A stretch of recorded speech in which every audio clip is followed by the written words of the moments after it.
I've heard people say that the United States is behind some of this, and also the UAE. Many times it is true. People accuse the United States of being behind a lot of these conflicts that happen around the world. Many times it's true. So I'm not going to say it's not true, but sometimes I think things are just sometimes overblown. Is the United States either directly or indirectly causing the conflict? Do you know if the United States is involved in any way? Just the United States for now. Yeah.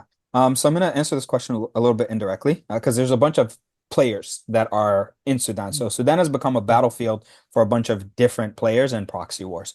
So once the Rapid Support Forces formed their own paramilitary and once they grew, um, it, they're actually supported by a bunch of different people, including the UAE, right? So the UAE supports the Rapid Support Forces, and they were actually also being supported by Russia for a very long time.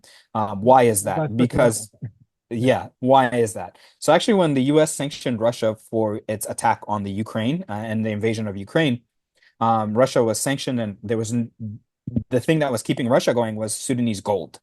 So they were using the gold. The leader of the Rapid Support Forces, he and his family have taken over a gold mine in Sudan, and they are exporting this gold, which they're selling to Russia, and Russia is then using to continue its economy and do whatever the business that it does.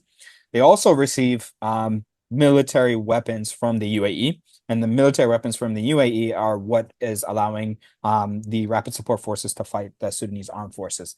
Now, on the other side, you also have the Sudanese government, which is supported by a bunch of different powers in the area as well. One of those powers includes Egypt.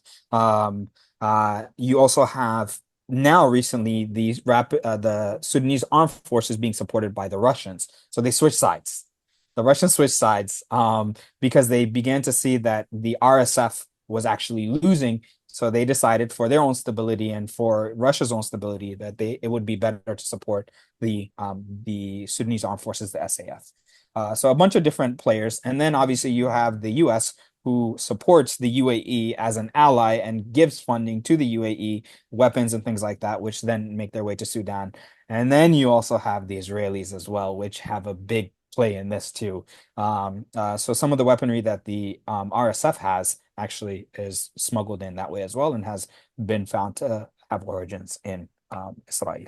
That does make sense now that with Russia in the mix and Russia backing the SAF, Sudanese Mhm. Armed Forces, the United States would almost certainly support the other side, the Rapid Security Forces, the former Janjaweed. Crazy how that turns out because 20 years ago, they were the Janjaweed were the boogeymen. And now they're Yeah. the U.S. proxies. Okay.